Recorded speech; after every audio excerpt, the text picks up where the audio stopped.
Hello, everyone. This is your host, Nikhil Jabbar, and welcome back to another episode of SaaS District. In today's episode, we'll be talking about SaaS valuations, exit planning, and the M&A market in 2021. Today, we have our guest, Pierre Heurtebize, joining us once again. It's the first time he's actually joined. We've had a guest come on the show for the second time, and he's actually here live with us here in Guadalajara, so we thought we'd record this episode and share some insights on what's been happening, what's going on at Horizon Capital, and share what our kind of predictions are going into 2021. So welcome, Pierre. Glad to have you back on the show. Yeah, very glad to be here as well. Yeah. Awesome. Been looking forward to come. Yeah. Enjoying your time here in Mexico so far? Yeah, it's pretty nice. Yeah. I mean, the weather is cool. Yeah. Looking back at Europe where everything is basically not going very well, I'm quite happy to be here and finally meet. Yeah. You got here at a good time.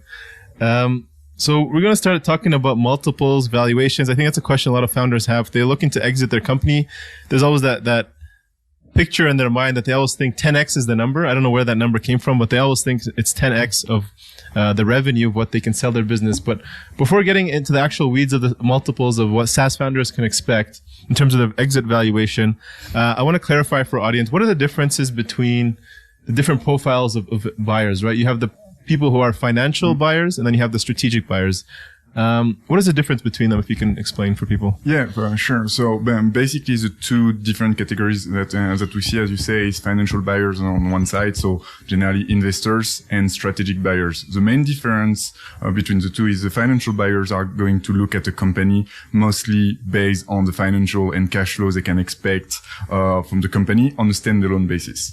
Whereas on the other side, the strategic buyers have their own agenda, have their own products, and they're more looking for synergies, right? They're looking to acquire potentially a technology that will help them grow faster, or additional revenue, and that they will be able to incorporate into their existing customer base and immediately increase their revenue and revenue per customers.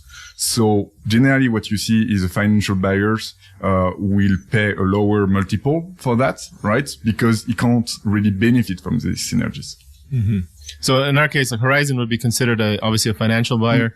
Who are some example, be more specific. What is a strategic buyer?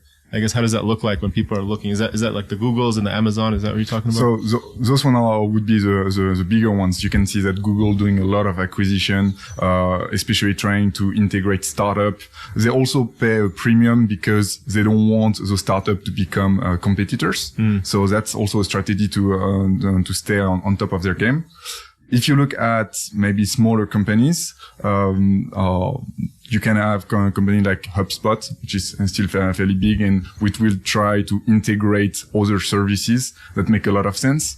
Look, if you look at a CRM company, for instance, could make a lot of sense for them to partner or to merge with a company that offer emailing. So emailing sequences, outreach, sales outreach, or help with the sales process. And by combining those companies, then you could immediately first benefit from economy of scales for sure, but also you're getting some values along the value chain. Right? Because now you're getting customers that use your CRM and pay you for that, but they also use your other service. And your existing customers are very likely going to sign up to the new company and products that you're integrating. Right. So that makes a lot of sense. That makes a lot of sense. In terms of the market, I want to talk a little bit more about the market, because as we've seen in 2021, investors had a shift in their perspective, what they become, interested in. Yep. You have things like hospitality, retail, there's a lot of other stuff like that, that maybe have, lost a lot of interest for investors, and the market has become even more and more important, and people are looking at that as a major factor. E-commerce has been big. What are some other, SaaS businesses would you say are trending right now and hot in the current market? Yeah. So basically markets, especially in the investing community, has always been one of the top three criteria to invest into a company with management generally. So the things that are trending right now on the SaaS market, I would say AI. So artificial intelligence, it was trending before the COVID incident, and it's still trending very high right now. And I personally am a big believer of the AI, even though you need to be careful about what you can call AI and what is just a simple algorithm. There is a huge trend on everything related to remote working as well, that we see, which makes a lot of sense, which is an interesting trend, I think, because fairly people think we will move toward a society that works remotely, but more and more, after like a year of working remotely, you have a fair bit of the company that realize that they also have a loss of productivity. So baseline is remote working is not for everyone, at least not on a 100% basis. But still trending on the type of product and SaaS product that will help you organize your workforce, manage a remote workforce, or even communicate within an organization. All things that were actually very important before COVID, but the whole situation made everyone more aware of that. One of the things which is obviously trending is going to, has been, everything related to virtual events. You can think of Hopin. I think we've scarcely seen a company grow that fast. It's crazy. I think, they've been recruiting like over a few hundred people over, like a couple of months. Wow. It's been crazy. I guess with the remote work, do you anticipate that this is just a short-term trend for maybe 2021 and then it kind of dips back after that? So I reckon people will see some values attending virtual events and working remotely. My guess is you may have a drawback because once things goes back to normal, people will be so happy to actually meet in person again that you may have a drawback. But the thing is, based on the latest analysis that I've seen, experts don't actually expect the situation to go back to full normal before 2024. 2024, right? Okay. And on top of that, I feel like the benefit of having remote webinars or remote conferences is it makes it so easier to slide it into your busy agenda. And from an economical perspective, I'm pretty sure people may make a fair bit of money, right? Because then you don't have to host it in a huge location and pay the rent for it. You can have unlimited attendees. So a lot of things that make economical sense, and which I think will be one of the reasons why it's going to stick. Yeah, makes sense. Well, things like Clubhouse are trending right now as well. So yeah, people love it. I'm loving it. By the way, if anyone has an invite, I would be keen to do. Pierre's still waiting for his invite. So if anybody's listening has one, send it our way. He's excited to jump on. Yeah, I would love to. So, interesting. Speaking about 2021, it's weird. In the last quarter of 2020, we saw kind of like a drop of people wanting to get into conversations. And then, January hits and we start getting flooded with people, in the M&A landscape. People are starting to, wanting to sell their business. They're looking to raise money. They're looking to talk. They're super active. What's your take on why that is, and how do you anticipate like the remainder of the year will look like? Yeah. So that may be only a personal assumption, right? I feel like people started to postpone their sale due to COVID. I mean, you had two categories. You had the people benefiting from COVID and seeing 300% growth thanks to that, and seeing the momentum and trying to push for a sale. But you also have a lot of people that felt like they would not get such a good deal due to COVID and potentially postpone. But then I guess you have the psychological point of moving to a new year and realizing that COVID is here to stay and that people need to get back to business. They can't postpone forever, right? Right. So I feel like after, the Christmas period, people kind of went into reset mode. Looking back at 2020 and revise their objective for 2021 and feel like, all right, we need to move forward now. If you want to sell that company and go move on to another project, we need to do it now. Yeah, it makes sense. I feel like people felt like, January 1st, 2021, now like things were going to go back to normal all of a sudden. And then they realize, okay, I just have to face this reality, and it's time to make some decisions and not wait for that moment that things will open up and be normal, right? True. And there is also another huge criteria, I think, is the US election. That's another point. Yeah. So much uncertainty. Yeah, I would understand why no one wanted to have like proper conversation in December with all the uncertainty going on. So now that Biden has been elected, I guess that has really helped also release the pressure for a lot of people.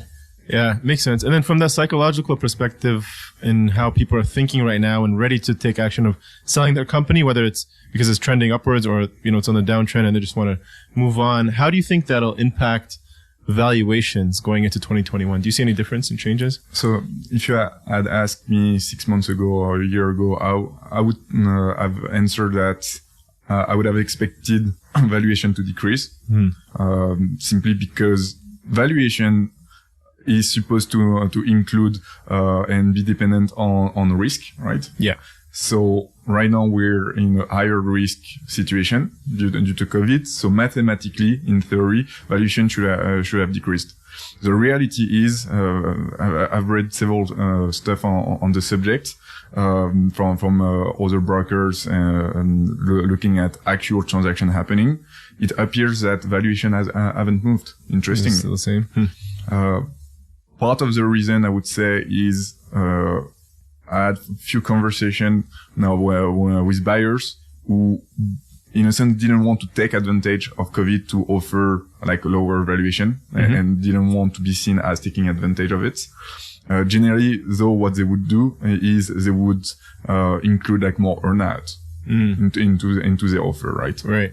And because they also know that generally when they're trying to buy a company, they're also trying to have a good relationship with the seller, because a lot of times the seller stays within the company and still work with them, and they need him or her for the transition. So that made sense to not try to be seen as super greedy, and instead finding a good deal to make everyone happy. It makes sense. And coming back to the actual theme of this conversation, which is around the valuations of SaaS companies. What are multiples of some of the offers and deals that we're seeing kind of go out there in the market? And what can SaaS founders expect if they're looking to sell their companies this year? So first thing, it's going to stay flat. It's going to stay the same this year, 2021.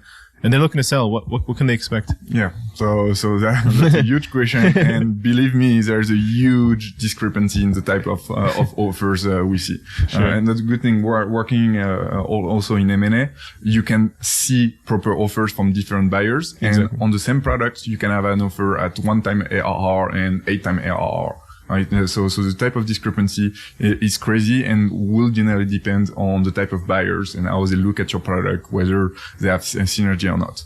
So if I was going to give like a wide range, I would say for SaaS companies below $1 million in ARR, growing at less than 20% year on year, you would expect something around 1 to 3 times ARR.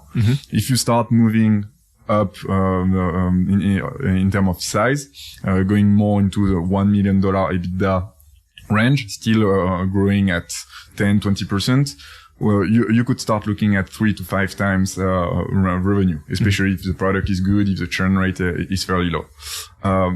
However, because you were mentioning the 10 times ARR valuation, so this is a trend that I still struggle to understand. And I think big part of it is all the press around the huge SaaS and super successful publicly listed companies selling for these crazy multiples. However, people may struggle to differentiate those huge crazy valuation companies with more regular ones. And I was looking at a list of 200 listed SaaS companies, from an article basically where the title was, the median ARR multiple is still over 12 or 13%. I'm like, all right, cool. And I was looking at the data row by row. And if you focus on all the companies that have less than $1 billion in ARR, all those ones were trading around 3 to 6 times, maybe 7 times. But all the huge ones, the Salesforce, the HubSpot one that trade at 15, 20, 25 times ARR, they're the one really driving the average. So bottom line is, If you have a company that is growing at 200% year on year and you have almost no churn, yeah, sure, you can attract the super good valuation. If you're growing at less than 50%, I would say, try to be more realistic and see what the market is telling you, before wanting to have this crazy valuation. Yeah, makes perfect sense. From your perspective, what are generally the biggest red flags that we see in SaaS companies that would, make you avoid structuring a deal?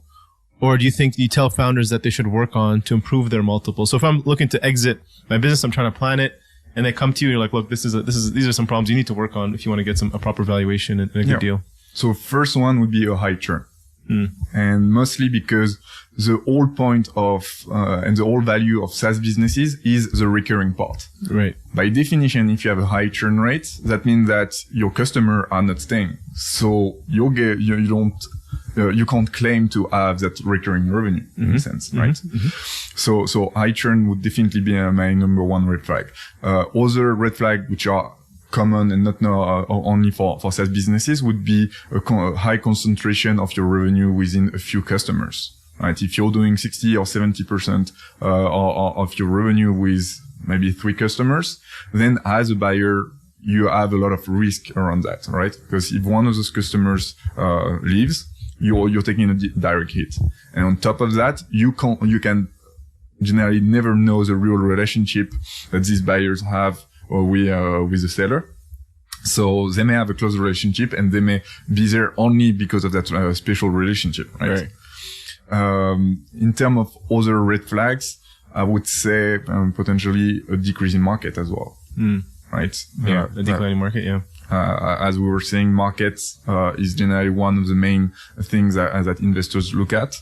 And obviously, if you're on a market which is shrinking or stable, then you have higher chances of your investment not being a good one. What about the size? Is that generally a filter that you see, like revenue itself? Because I know a lot of strategics or even other buyers, right? They have a minimum threshold. They don't even look at a lot of these deals just because they're too small. What's a good? I mean, obviously you want to keep growing the company as large as possible, but at what point should, a founder, if they're looking to sell, like, look, I'm at this stage right now, I might be able to get a good multiple. I'm thinking to get out. What's a number that I should start thinking about that? So first numbers that would come to mind, as a founder, from a founder's perspective, I would say maybe $1 million in ARR. I mean, because, psychologically, speaking, that's 1 million.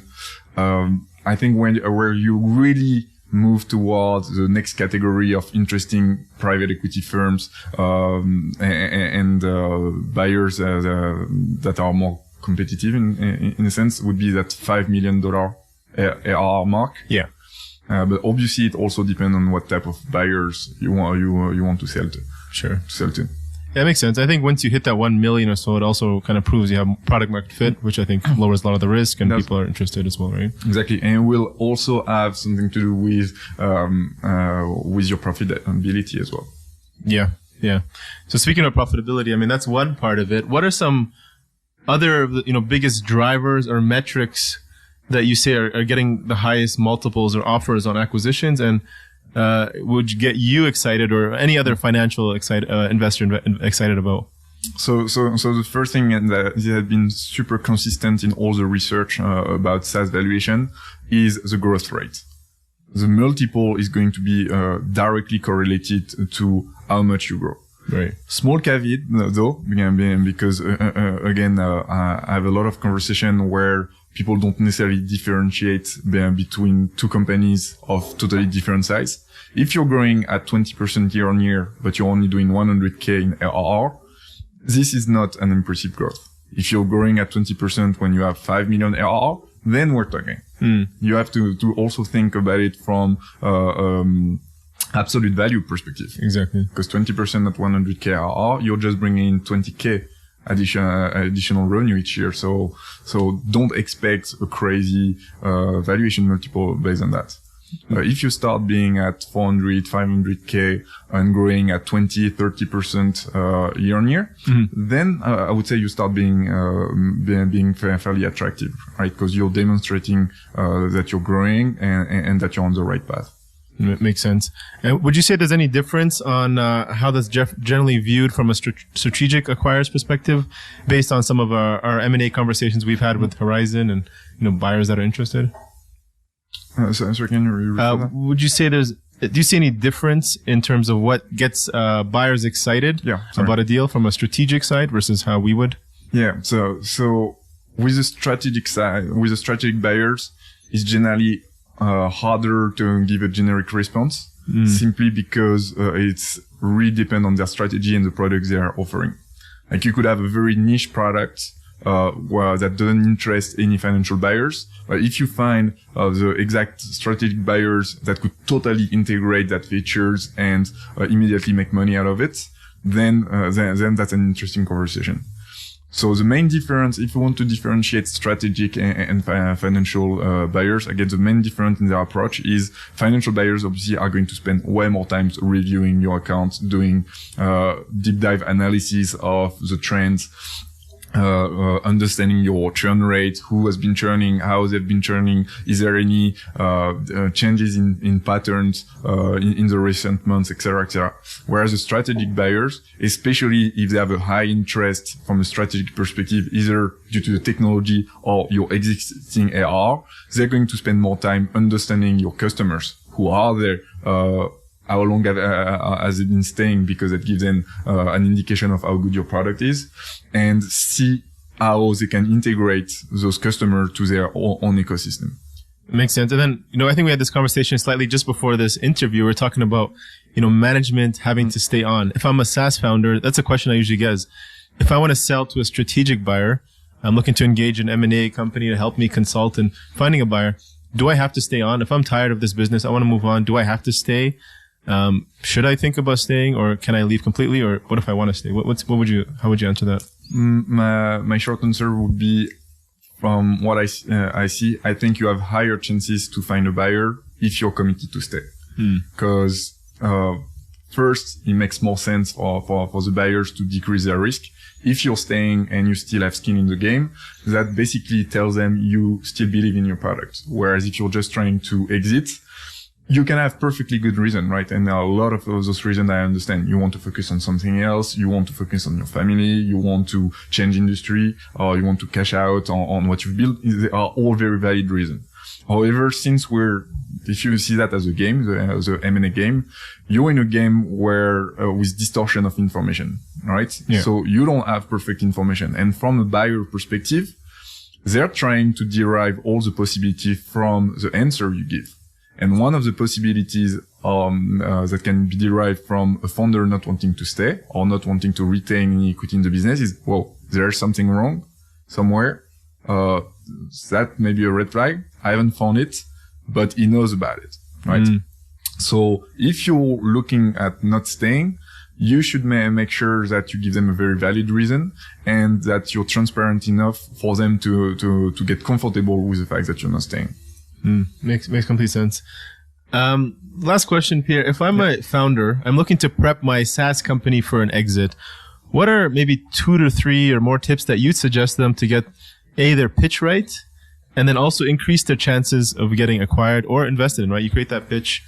What are things you tell them that they need to focus on? Yeah. So I guess to answer that, maybe I will try to mention one of the main mistakes I see when I talk to founders looking to exit or prepare a pitch deck. I think one of the number one thing I discuss with them is expectation. Don't have expectation out of the roof, both in terms of valuation, but also in terms of forecast, right? Because if you're pitching a forecast where you're going to multiply the company by 3 within the next 6 months, people will have a tendency not to take you seriously. Yeah. The second thing I generally see is people trying to get too technical about their product. You just have to keep in mind that if you're looking to approach investors, that may be slightly different with strategic buyers, especially if you're in a very technical industry where they know all the technical side of it. But let's take like a regular financial buyers who may be aware of your industry, but not necessarily a tech guy. If you just throw him a lot of information, this guy is reviewing maybe 10 pitch deck a week, right? Yeah. So he's not going to spend the time understanding your product. What you want to do is kind of sequence the type of information you give them and making sure you tick the boxes that they're looking for. So those boxes are going to be, all right, what do I do in 1 or 2 sentences? They need to understand the market you operate in a short sentence. You don't need to go on and have like 5 paragraphs. Because also you need to keep in mind that they need to understand it for themselves, but they need to communicate with the rest of the team. And very often the pitch deck is going to be reviewed by an analyst that needs to pitch it to his investment director, that needs to pitch it to his board of director, right? Yeah. So the easiest, you make it for them to understand what you're doing, and the easier is going to be for them to pitch it to other people. So remember that. Right. So, one sentence to really clearly explain what you do. Main numbers. What are the numbers that they're going to look at? Revenue. How much you've been growing. If you're a SaaS company, what's your churn rate? What's your LTV, right? Explain a bit more about what market you target. So the buyer persona, how you get there, and basically what are the opportunities. And if you already get those information right, you can pick their interest. And if you manage to pick their interest, then you can enter in conversation. And in the idea of sequencing when you release information, once you engage in the conversation, they're going to ask for more, right? Right. And so you're going to provide them the information at this stage. So that's one thing. And the other thing is also potentially to structure your approach, right? I feel like if you have a systemic approach and a good process on how to select the right buyers and how to do the outreach, you will also greatly improve your chances to get a deal. And one thing I would say that people underestimate a lot is how much time it will take to run a formal process and get sold. Because you're going to have a lot of companies looking. And fortunately, if you manage to raise interest, you're going to have a lot of potential buyers looking at your company.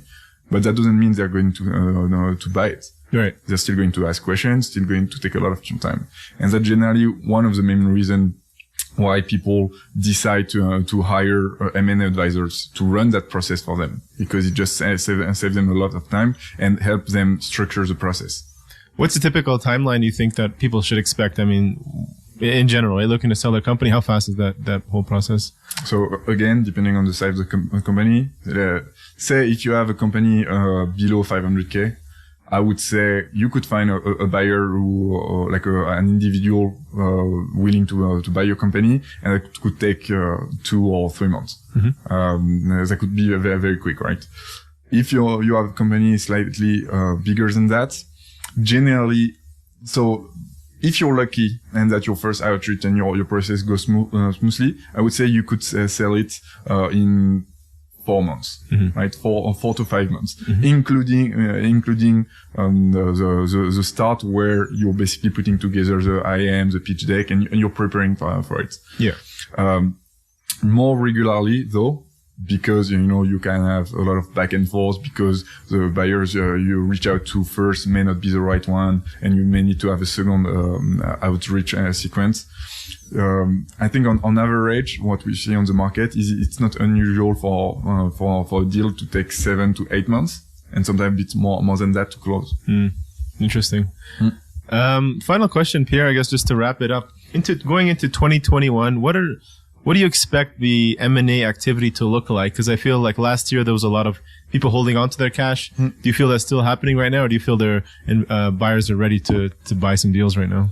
So, given how hot the market is, I think at least first half of 2021 we should see a fair bit of deals, because there's a lot of capital available. Investors are also getting crazy about all the hype happening at the moment, even though a lot of that hype is attracted by the financial market and trying to go to the moon. So I would expect first half of 2021 to have a lot of deals happening. I'm maybe more skeptical about the second half, because I still think that at some point we will suffer from the economical downturn caused by COVID. And right now, I feel like all the money which is basically landed keep a lot of business afloat, but for how long, right? And so if at some point we enter into a downturn, that is going to make things a bit harder. Right. So we're just buying time, basically. It's just inevitable at what point that happens, that hopefully that cash will save us.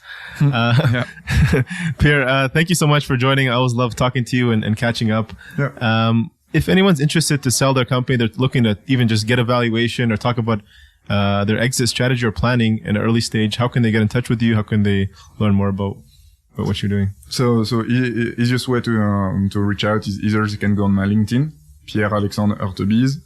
They can also go on the Horizon website. We do have a form they can fill up, right? And they can have a look at the different things that we do there. They can also send me an email directly at pierre.horizoncapital.com, Pierre. And any other way that they find to reach out, right? Send me a Twitter DM, I will answer. Okay, awesome. We'll put those in the show notes. Pierre@horizoncapital.com. All right, thanks again for joining SaaS District, and thanks appreciate you jumping on. Good. Cool. Thank you all for watching this episode and joining SaaS District today. Don't forget to like, subscribe, and hit the bell for future episodes where we interview top leaders in the SaaS industry. If you're a SaaS company looking to grow and unlock the true value of your business, get in touch with us at Horizon Capital, and myself or one of our consultants will provide a free assessment to help you get there and hit your goals. If you have any feedback or suggestions for this podcast, please comment down below and help us improve our content for you all. Thanks again, and see you on the next one.